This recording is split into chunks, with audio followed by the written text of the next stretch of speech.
Hello, my beautiful friends.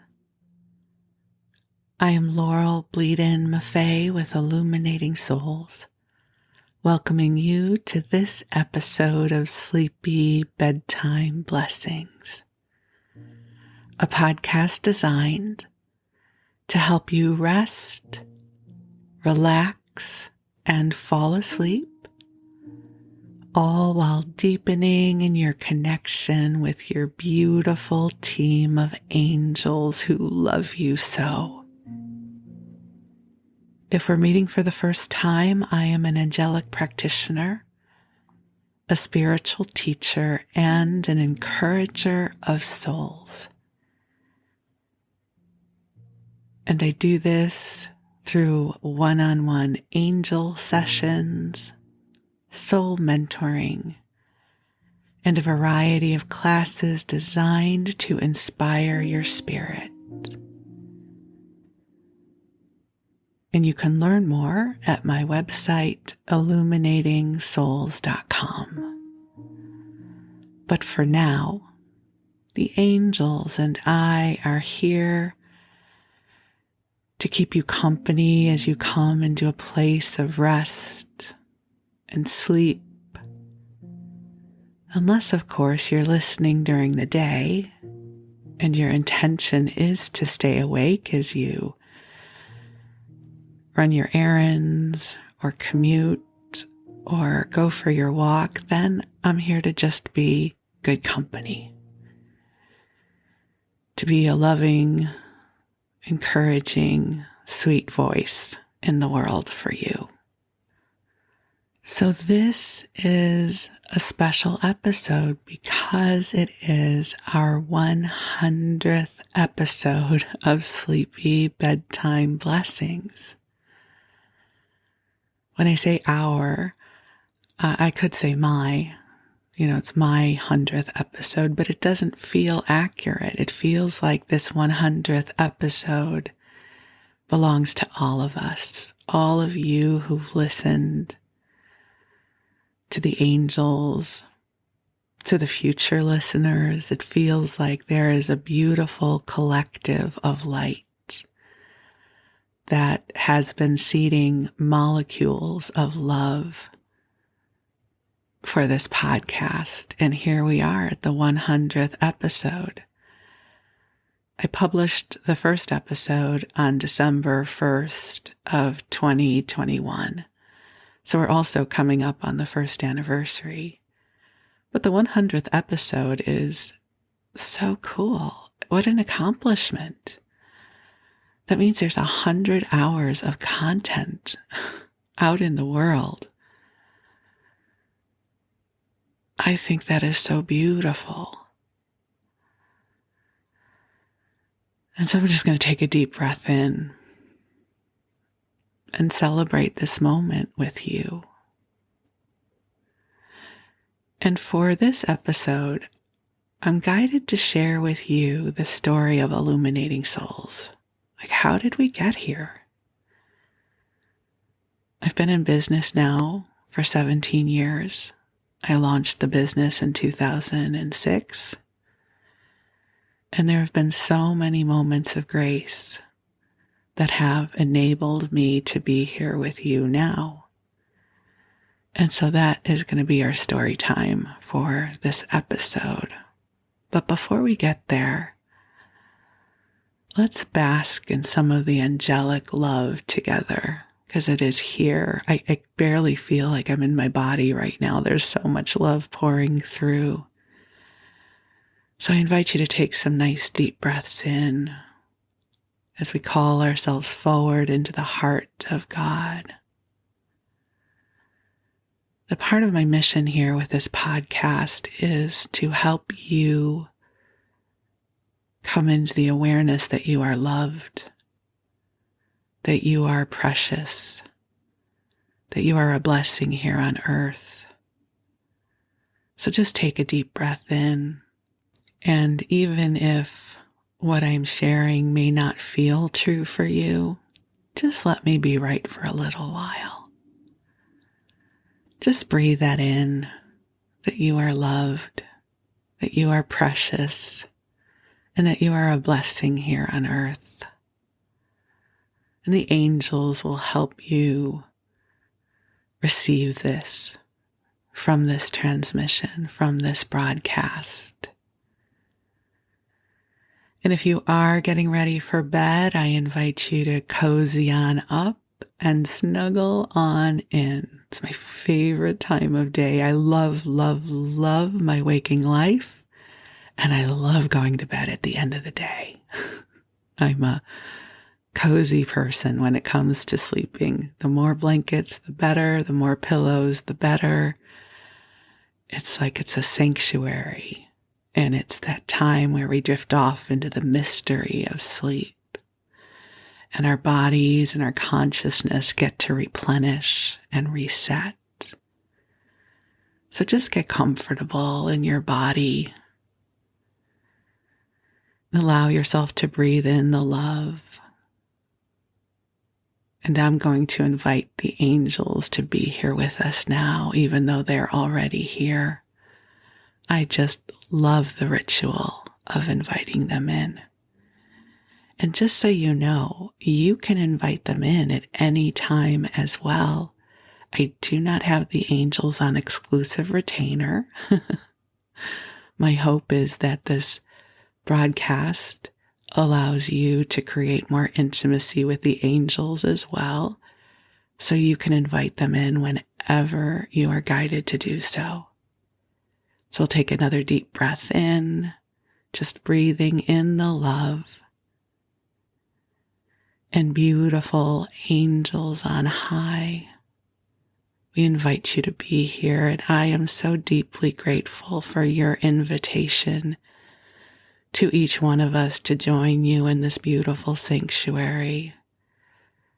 I am so grateful for the invitation to create this podcast and for the courage and resources you have provided so that this podcast could be born, and so that it could ripple out into the world and find those it has come here to serve. I'm so deeply grateful for this moment of love. And angels, I ask that you bring blessings of light to each of the beloveds listening to this message. Help bring to them their own sparks of inspiration, bringing forward the vibration of well-being, of joy, of goodness, and of loving. And dear ones, just take another deep breath in, allowing the light to ripple to you now. Allowing this light to come to every cell of your body, every thought in your mind, and every emotion in your heart. This is beautiful, divine source energy. And it is filled with love for you. So just take some nice deep breaths in.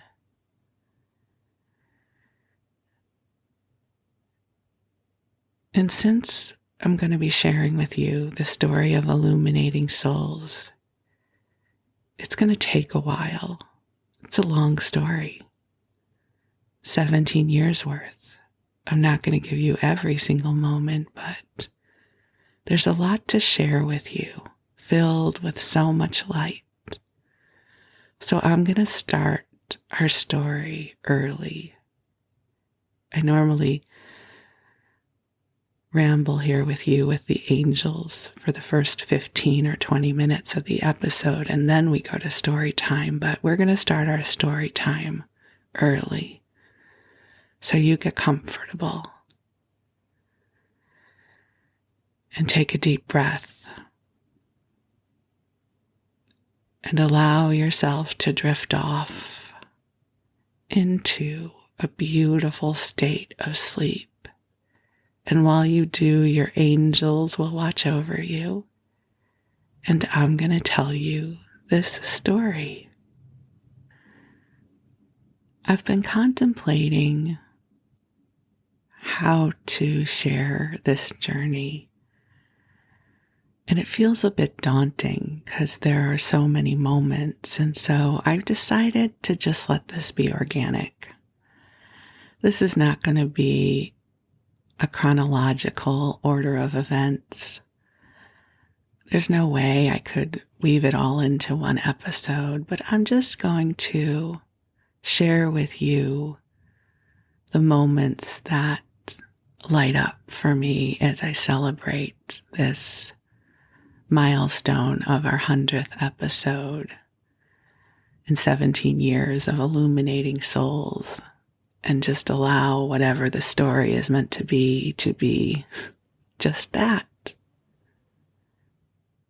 If you're looking for a companion to this episode, I invite you to listen to episode 50, which is the story of my awakening that just happened to be published on my 60th birthday, which is pretty cool.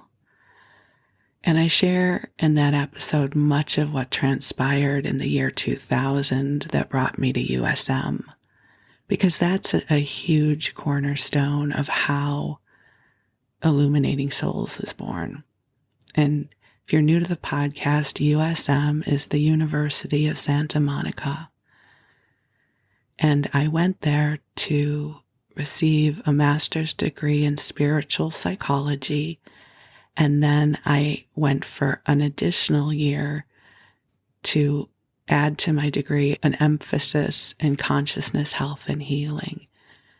And it has been profoundly important in my awakening and my journey. And as I was contemplating where to start our story for Illuminating Souls, I began to return to the affirmation that I wrote the first weekend at USM, and this feels important to share. So, the first weekend of USM, they invite us into a process where we discern what quality we're going to be working with for the year. And then we write an affirmation in support of the quality. My quality was self-love, because at the time, that was very elusive for me. I could love myself when others loved me. But when their love was no longer in the metaphoric room, I found it very difficult to love myself. So my first affirmation from USM that I wrote is this one. I am experiencing joyful and radiant self-love, and I am loving me. And I am trusting in my knowingness and in my magnificence. And I am enthusiastically listening to the magic in my soul as it leads me to more wide open spaces. So a couple of things about this affirmation in retrospect. I love that it started with, I am experiencing joyful and radiant self-love, because anything that was joyful and radiant, I was going to show up for. Those were words that deeply appealed to me. And then I said, and I am loving me, which is not the best grammar. I mean, it probably should have been, I am loving myself. But just this morning, as I was contemplating that, here's what came forward. If I had said, I am loving myself, that would have felt kind of formal. It would have felt like myself might be someone I don't intimately know yet, but me, I am loving me. Me was me. Me was my isness, my beingness, the intimacy of my all that I am. And so when I would say, and I am loving me, there was a profound intimacy in that exclamation. And then I am trusting in my knowingness. Like that's from the soul, my knowingness and my magnificence. And not in this way of, look how awesome I am, but my magnificence in that my divinity, my light. And I am enthusiastically listening to the magic in my soul. Like my whole life has been built around that ever since that moment. So I feel like that affirmation set the foundation for the rest of my life. It created this vibrational matrix that helped me on my way. And I remember when I first started saying that affirmation, it felt much more like a prayer than a truth. And now when I say it, I'm like, oh yeah, for sure, that's my life. I love myself. I'm joyfully and radiantly loving me. I love myself. Not in a narcissistic way, but I have such love and compassion for who I am and for myself, for my earth girl, for my practitioner self. So that's where we start our story of illuminating souls. Because before illuminating souls could be born, they first had to wake me up. And that's how I woke up. You can go back and listen to the story of my awakening. So now I'm awake. And I've gone through my 3 years at USM, and I'm also serving as a volunteer there. And I'm loving my USM experience. And then a number of things start happening. I decide I'm going to awaken to my mystical gifts, whatever that meant. Again, that's probably going to be a story for another day, but I will give you a capsule version, which is that I went to study with Doreen Virtue. I took 3 of her classes from 2004 to 2005. The first was her mediumship class, which again is going to be a story for another day. And then I took her angel therapy practitioner class, which again can be its own story. And then in the fall of '05, I took her spiritual teacher's training, which I'll talk about more in just a few minutes. So while I was at USM, I really got to know many of the other students in the community. It became a family for me. And there were people that I knew who were life coaches, which sounded really cool. From my perception, they earned really good money. They could work for themselves. They got to encourage other people. And I was aware that I wanted to do something like that. I had a really good job. I was working in the corporate world. I was the vice president of a company. I was earning great money, great benefits. I loved my coworkers. But I would sit in these meetings and I would think, I'm using such a small amount of my magic here. I'm not even using the most interesting parts of me here, because during my time at USM, I had come to recognize that I had these gifts that flowed through me. That something happened to me when I was in the counselor chair, and this love would flow through me that would transform the moment. And I also have to say that I became aware that this gift did not only reside in me, it was also within my classmates too. So I don't want to make it sound like I was the only one in the room who was super special. It's one of the things that gave me confidence in the work that I do was I saw these gifts blossom open in my classmates as well, and in them, they were different. It's like instruments, we're all unique instruments, so I knew that these gifts were within me. And I couldn't imagine not somehow repurposing them in the world in a way that would bring me deep joy, right? I am experiencing joyful and radiant self-love, right? This is about my life experience, that I am loving my life and my mission and my journey. And as good as my job was, nothing about it lit me up other than it took care of my basic needs. You know, my needs were met. My lower chakras were happy. I had a place to live. I had food. I had money. I had stability. But I wasn't inspired. And I would pray. There was a moment at some point in all of those years where I became really aware of this innate homesickness that I had for my home beyond this realm.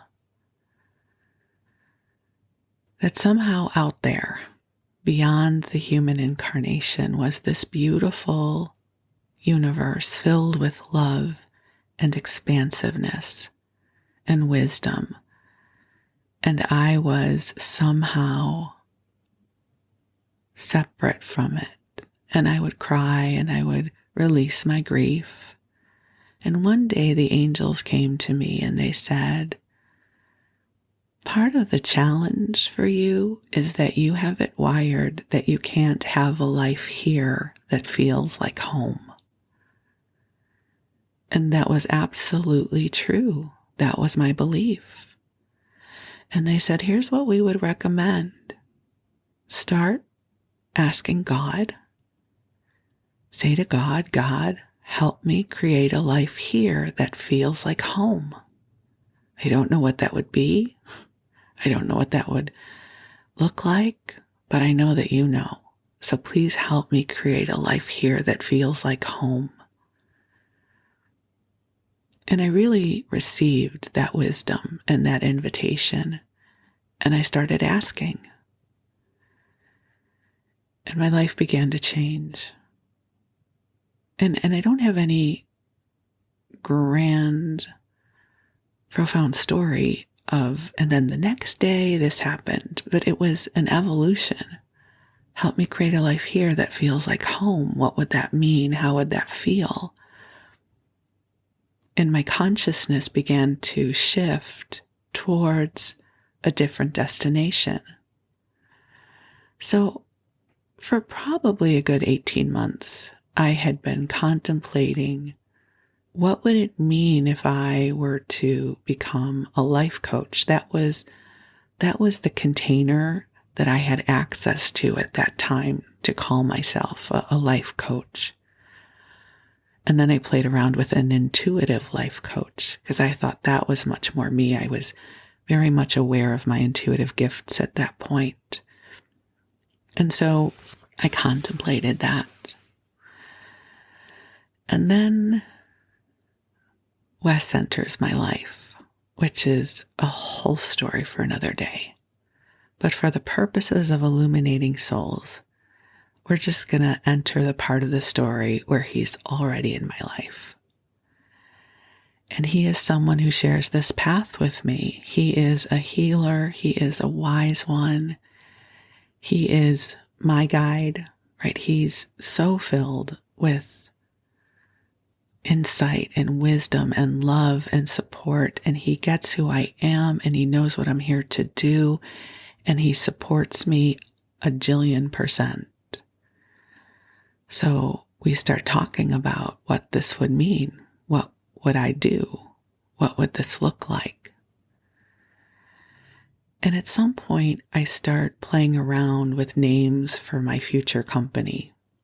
I had a bunch of index cards and I just wrote down all the words I loved. Blessing, light. I knew I wanted soul in there somewhere because the word soul had been so important to me. I am enthusiastically listening to the magic in my soul. Soul was everything to me. And Wes had been studying shamanism, and in the school that he went to, they had something called the illumination process. And he must have been talking about it at some point, because there was just this click. And I knew that my business was supposed to be called Illuminating Souls. I never wavered from that. As soon as Illuminating Souls was delivered to me as the name of my business, I knew it was it. That was it.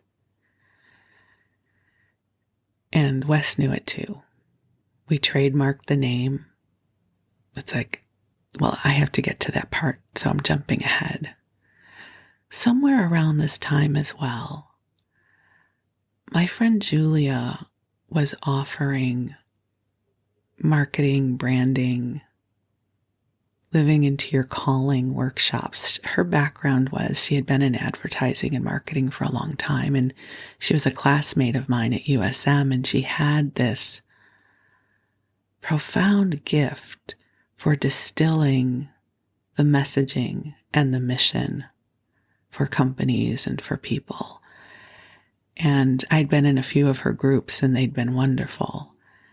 And she'd offered this one day marketing workshop, I seem to remember. And she led us through all of these processes for our businesses. So I went in there knowing the name Illuminating Souls. And I kind of had a sense that I would be helping people and loving people and encouraging them.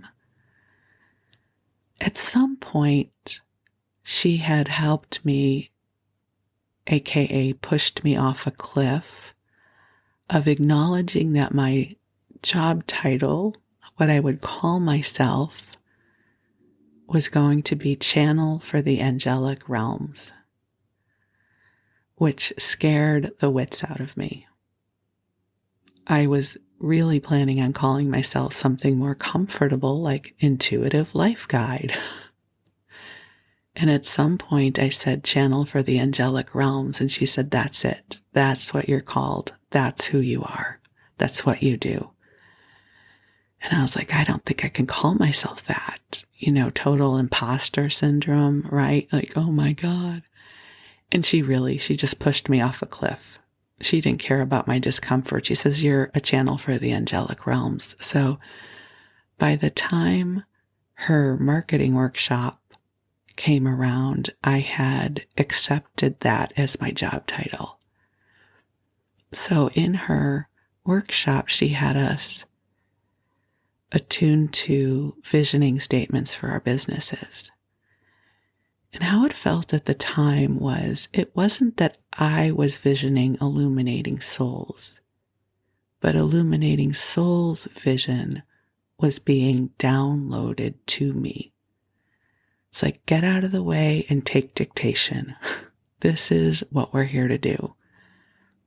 And it was a magnificent vision. It was about the angels. It was about channeling the wisdom and the love from the angelic realms. There were things that said, I am a teacher's teacher. I am not here to awaken the masses. I am here to awaken those that are here to awaken the masses. I mean, this is pretty heady stuff, and it was not coming from my ego. It felt like it was being shown to me. There were also things that, in hindsight, I see are so important. One of them is we're seen as the real deal.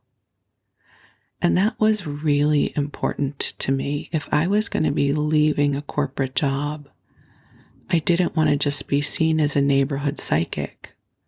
Like, this was going to have to be a company. I was a company now. I have an infrastructure. I have a website. I have a logo. I have a trademark. We're seen as the real deal. And many other things I could probably read to you, but I'm going to put that on hold for now. But so this blueprint for illuminating souls was delivered to me. And it was delicious. I would read through it and it felt like an invitation from my soul. Like, yes, this is what I'm here to do. This is who I am. This is my mission.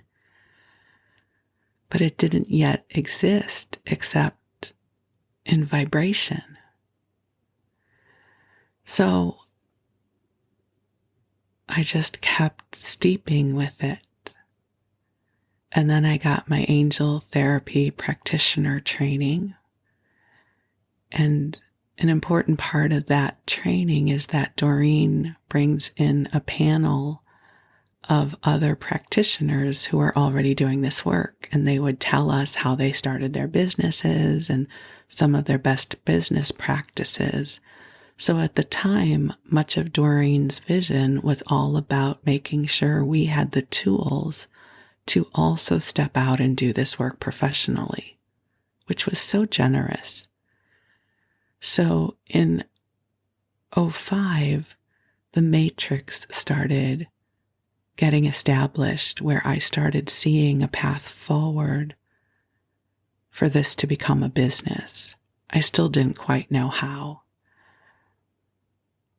And then at some point, she offered the spiritual teachers training program, which was a remarkable class. It was a small group. I think there were 27 of us in the class. She taught it with her husband at the time, Stephen Farmer. And for 3 days, they basically outlined for us how to create a business as a spiritual teacher, which was filled with so much information I hadn't known. I had always worked for other companies. And they taught us how to make brochures. They taught us about starting a mailing list. They taught us about how to get speaking engagements. All of this very practical information about how to start this as a business. And I took copious notes. This was my blueprint. This was my way forward. I could do this. And somewhere in that timeline, in the summer probably of 2005, I had this daily practice of writing in my angel journal, which I share with you about in another episode, but I had this practice where each day I would write a love letter or a letter of guidance from the angels in a special journal.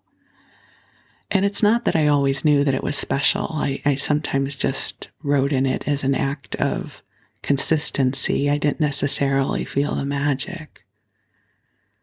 But one day I got this download. And what's interesting is I cannot find this entry in my journal. I'm sure it's there somewhere. It's not like it didn't really happen, but I've looked for it since and I can't find it. But this was my memory of it. If you want to get where you're going, if you want to start your business, here's the plan. They told me to go ahead and give notice on my job, and it would be 6 months notice, which sounds crazy, but I had a very integral position in the organization, and I was really good friends with my boss, and I knew she would understand. And I don't know at the time that I knew it would be 6 months notice, but I knew for sure they would need at least 3 months notice. So that I would give them notice that I was going to be departing to start my own business. Because as long as I wasn't going to work with a competitor, I'm going to start a business where I'm going to be a spiritual teacher, they weren't going to hurry to get me out the door. They also showed me a vision of the logo that I would create for Illuminating Souls, which is still in existence. They encouraged me to hire my friend Phyllis as a coach. They told me the designer to hire for the logo. And they said, while you're still working in your corporate job, you're going to save all of your money for when you're no longer in that position and you're focused on illuminating souls. And you can also use your corporate salary to pay for your website and the trademark and the logo, because all of those things were big expenses. And so that's what I did. I first told Wes, and he was in agreement. He was supportive. And then I went and I told my friend Erin, who was my boss, I just got a download. And I'm going to be starting my own business, Illuminating Souls. And I need to give you my notice, but it's not like a 2 weeks notice. Like, I think I'm supposed to stay here to the end of the year, if that's okay with you. It was. So she and I agreed that I would stay through the end of the year, and that would give her plenty of time to reconfigure everything and decide what she wanted to do. So in essence, I gave her several months' notice.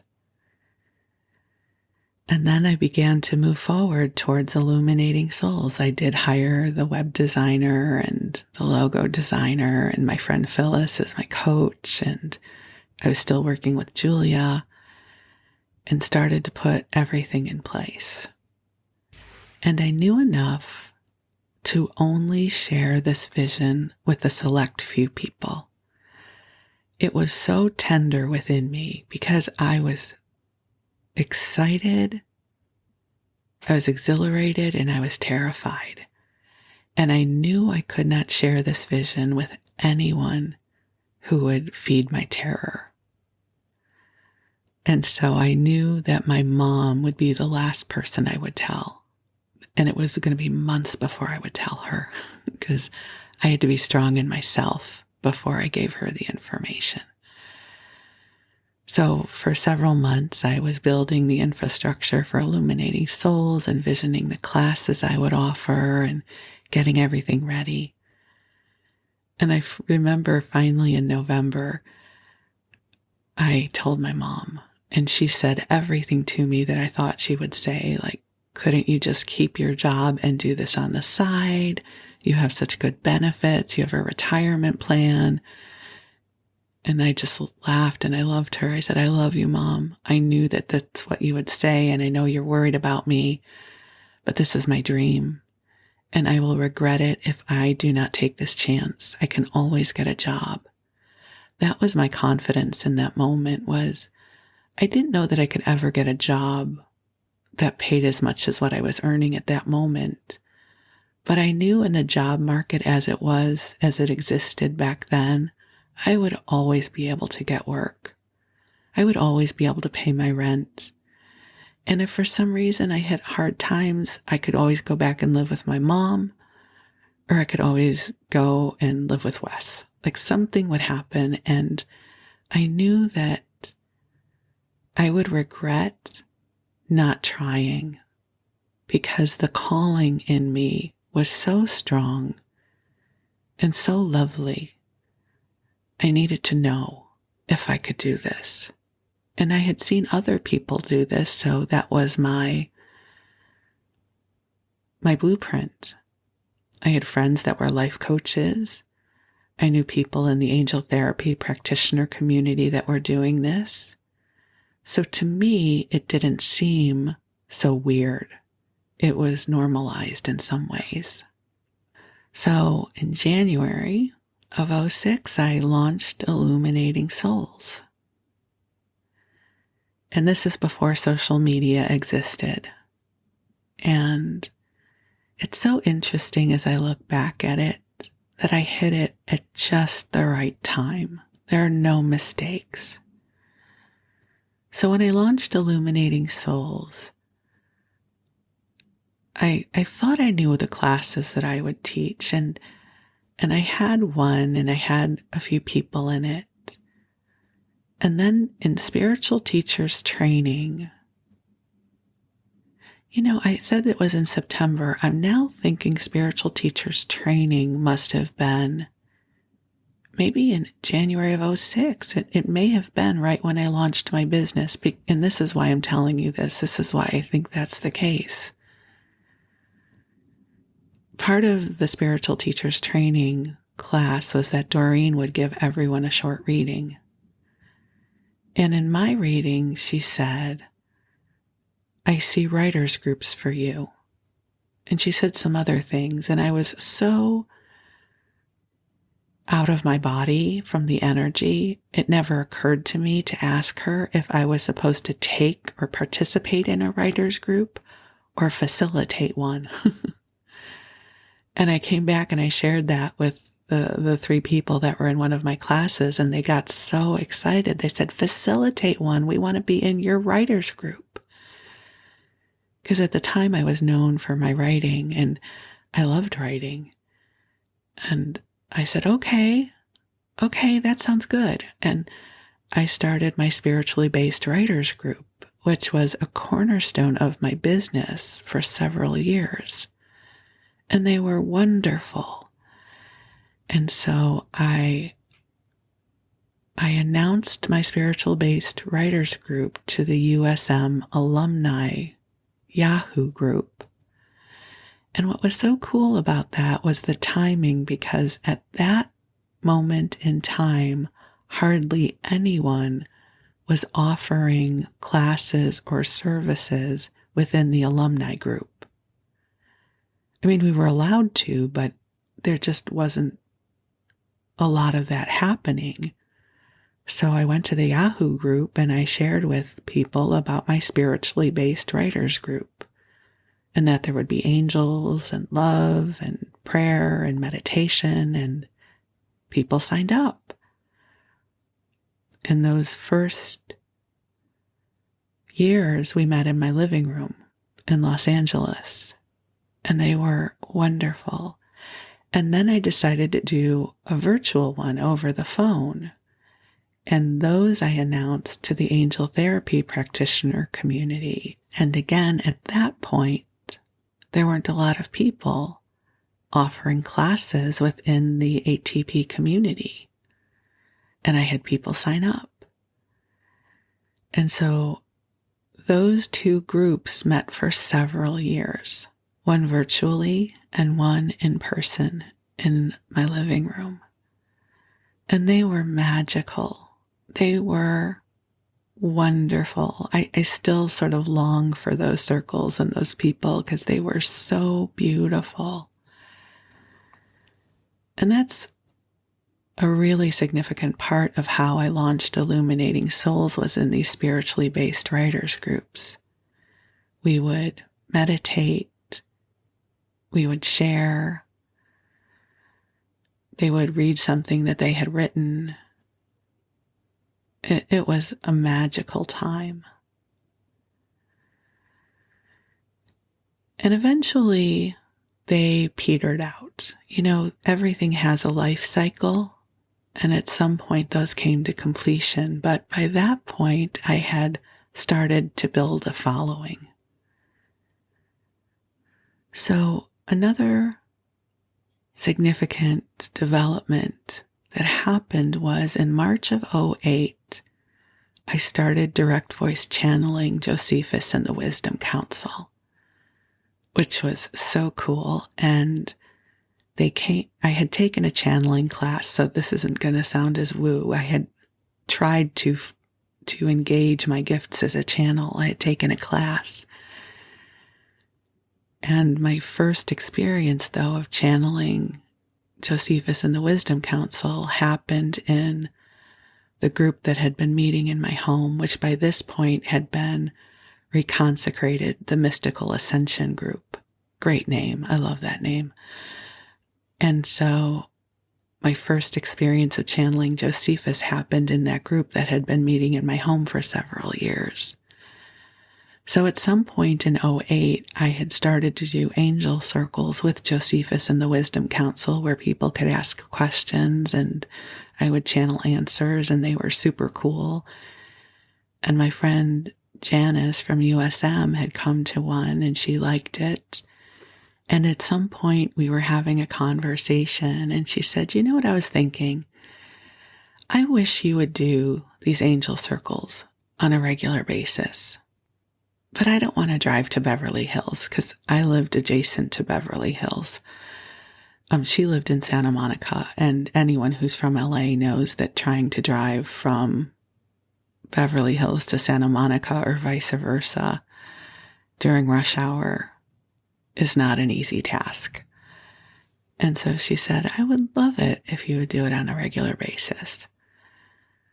But I don't want to drive to your house. So maybe you could do them in Santa Monica."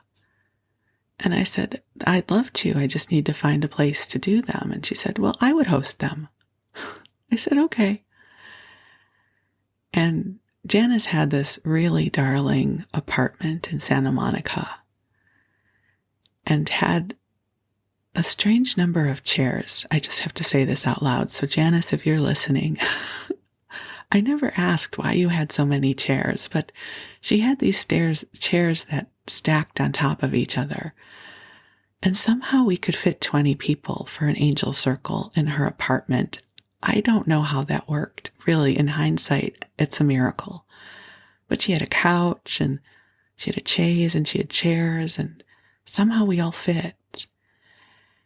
And these angel circles became a regular thing and they were magical and beautiful. And so I became known for doing these angel circles.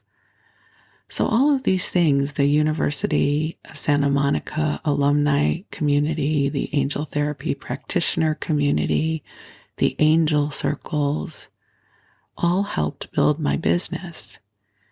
The other thing that was happening was there were various metaphysical shows that were taking place locally, both in Los Angeles and then in Northern California. So Wes and I started participating in the local metaphysical shows, and we met a lot of people that way. So our list had started to build, and we had started this beautiful family that is Illuminating Souls. And then social media happens. And none of us really know what social media is going to become. I've always just followed my knowingness of what sounds interesting. And when I got into social media, I didn't realize it was going to become what it is now. But once again, I hit it just right. In 2012, I found my way to these inspirational pages and they were getting a lot of traction, and these were not famous people. And I noticed the kind of posters they were creating, and I thought, well, I could do that. Let me try doing that. And I started networking with some other inspirational page owners and discovered that there was a whole community at the time of inspirational page owners who supported each other and shared each other's posters. And so in August of 2012, I had my first inspirational poster go viral. And then I was all in. And so for 3 to 4 years, I was a constant in Facebook land. And many of you now who are part of the Illuminating Souls family, you have found me through Facebook, which is amazing. And I've also met people through collaborations, and I feel like the whole time I've been in co-creation with Illuminating Souls, I get led. I seek out the sparks of inspiration. I let the inspiration find me. I think it's one of the reasons I've never had a business plan. I couldn't have planned this. I couldn't have planned my friend Janice inviting me to do regular angel circles at her home. I couldn't have planned all of a sudden deciding to do spiritual writers groups and those becoming my thing. I couldn't have planned channeling Josephus in the Wisdom Council and having such an amazing journey with them. I couldn't have planned this podcast. I've done variations of this before. I had a blog talk radio show for, I think, a year or so with a wonderful woman named Marie, and I would channel Josephus and the Wisdom Council for people. I did Musings of an Earth Girl for a while. But this podcast, this feels like a keeper. This feels like it still has a lot of life in it. And I love it. And I love the relationship that I get to have with you. So it's interesting because my journey with Illuminating Souls was really consecrated by so many things. It was the spiritual teacher's training program with Doreen Virtue, the work that I did with my friend Julia and my friend Phyllis, seeing all the others who were life coaches or intuitives out there doing this as their work. And I've crafted a rather unique approach to business because of this, and this is why I teach the business class that I do, which is connecting with the soul of your business.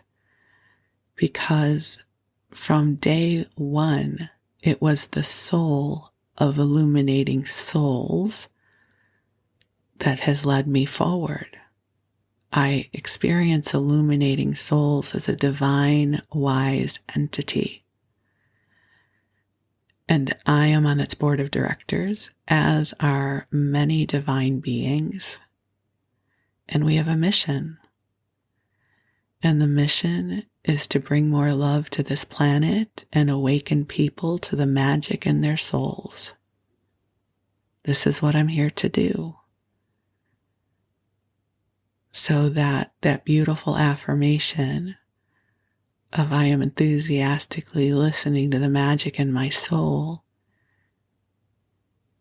evolved into a huge component of my life's mission, which is to help others, including you, to awaken to the magic in your soul. Because, my friend, if I have magic in my soul, you have magic in your soul. So now it's 17 years later. And it was scary launching Illuminating Souls. In the beginning of the journey, I'd asked the angels, was there an easier way to get here? And they said, no, to get to where you're going, you have to walk through the forest of everything that scares you. And I was like, dang, that's harsh, but okay. I had to let go of my job. I had to be in the unknown. I had to be uncomfortable. I had to be afraid. I didn't have to be afraid, but I knew myself. I'm a Taurus. I need stability. It was frickin' scary and uncomfortable to not know where my money was coming from. It still gets a little freaky for me sometimes, even though I'm in a very different place. You know, when I send out an announcement for a class and I don't hear back from anyone for days, that still gives me a little inner earthquake of discomfort. So just so you know, I love it when I send out an announcement, and if you will decide in 5 minutes that you're in and sign up right away, that's awesome. So if you could do that for me, I'd be grateful. Thank you. I'm kidding. You take all the time you need to decide if you ever want to sign up for my classes. My process is mine to work. I own my own stuff, I promise. I will not put that on any of you. But it's interesting because I've often said this about the work that I do. I think some people who have their own businesses embody an entrepreneurial archetype. They're risk takers. They're comfortable with it. Even if they're uncomfortable, you understand what I mean, yes? But many of us who do this work, who are light workers with our own businesses, we have had to develop an entrepreneurial archetype because it is the only way we get to do this work. There are not Fortune 500 companies hiring angelic practitioners. So for me to get to do the work of my soul, I had to become an entrepreneur, a soul-inspired practitioner. And I've learned so much about this path over the years, and I am so grateful to the woman that I was in '05 who had the courage to say yes to that download from the angels. I'm so grateful to the me that I was in '06 who went through that first year of discomfort. And I'm so grateful for all the iterations of myself along the way, because I'm still here. I still got this. I love this work. It has never grown old for me. It has evolved as I have evolved. I've evolved with you. So many of you have been with me since the beginning. And this work isn't about me. I need to be really clear on this. Something the angels said to me in the beginning when I was first starting.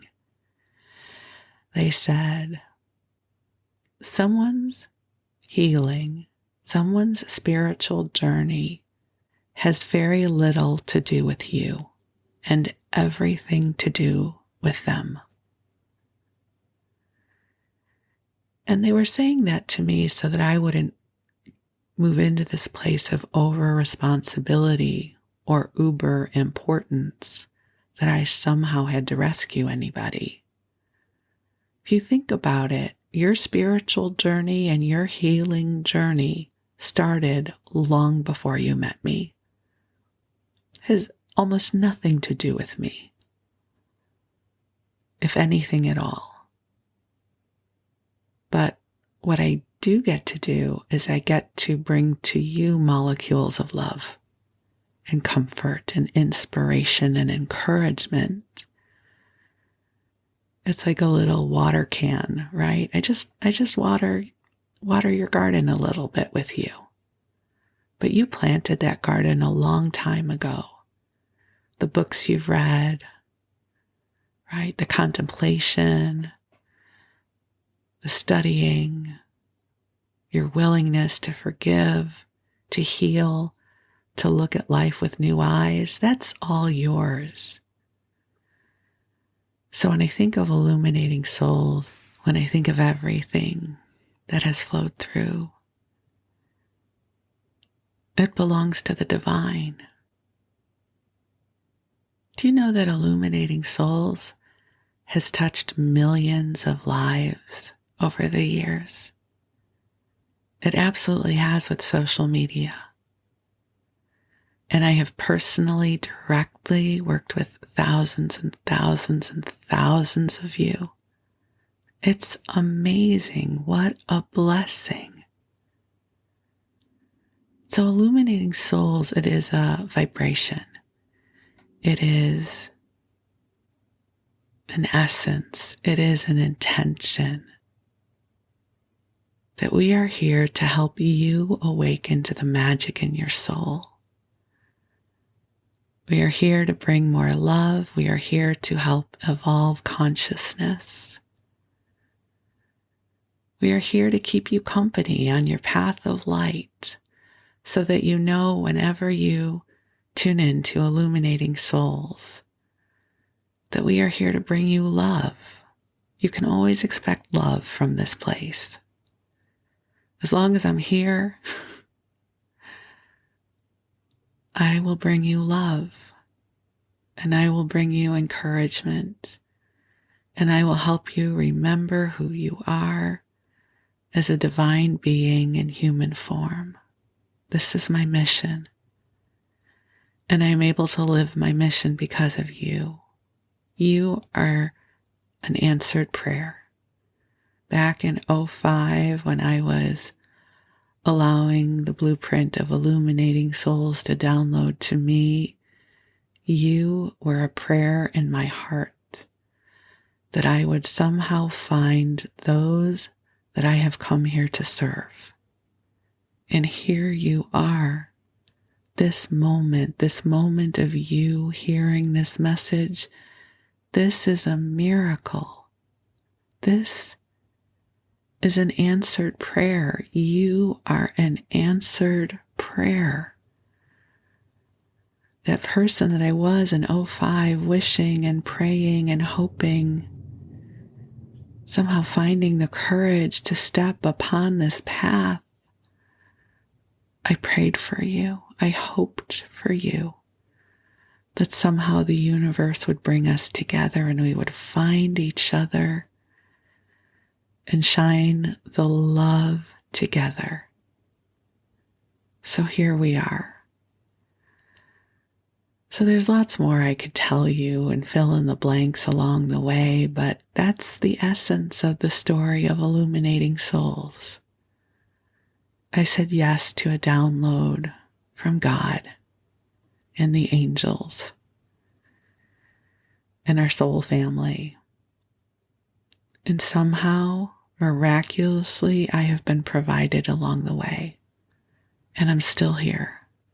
Amazing. And Illuminating Souls has evolved, but it is still the same. Almost everything that I wrote about Illuminating Souls back in '05 is still true today. Truly, that vibrational matrix has stayed in place all this time. You know, I'll share one other quick, interesting tidbit. Back in the beginning, the early days, I knew, I could see that I would be reaching tens of thousands of people. It wasn't egoic. It wasn't like, I'm so important, I'm going to reach all those people. I knew, the angels showed me. And I had no idea how that would happen because back in '06, you'd have to become a Hay House author. You'd have to have a radio show. Social media didn't exist. I had no idea how that would happen. And then social media happened.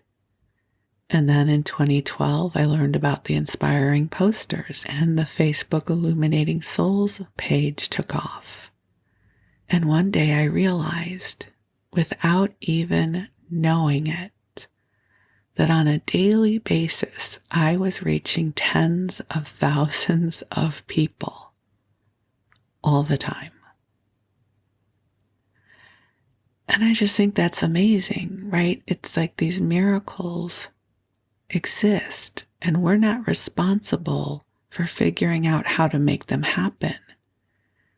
Just one day at a time, one breath at a time, we live our way into God's dreams for us.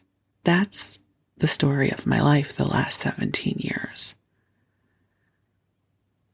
The last 22 years for sure.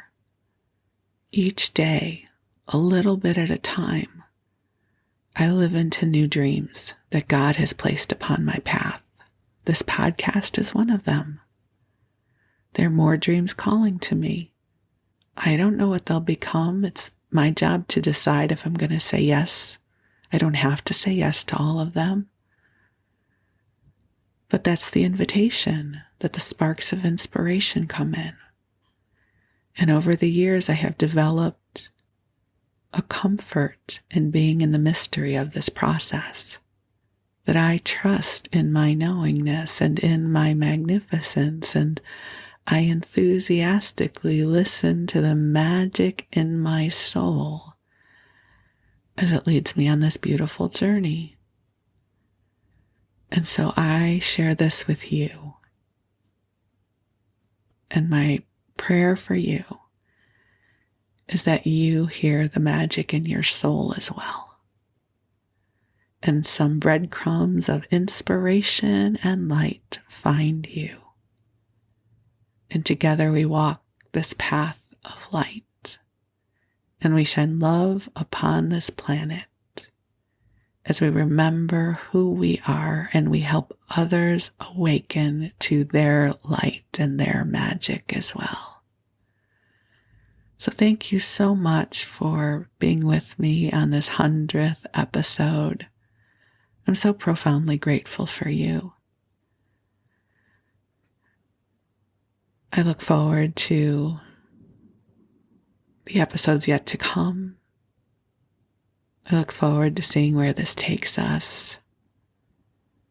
And I'm so grateful for this answered prayer, this moment. So I send you love and I wish you sweet dreams. And most of all, I say thank you. Thank you for meeting me here. Thank you for saying yes. And thank you for being you. I love you, and we'll talk again soon.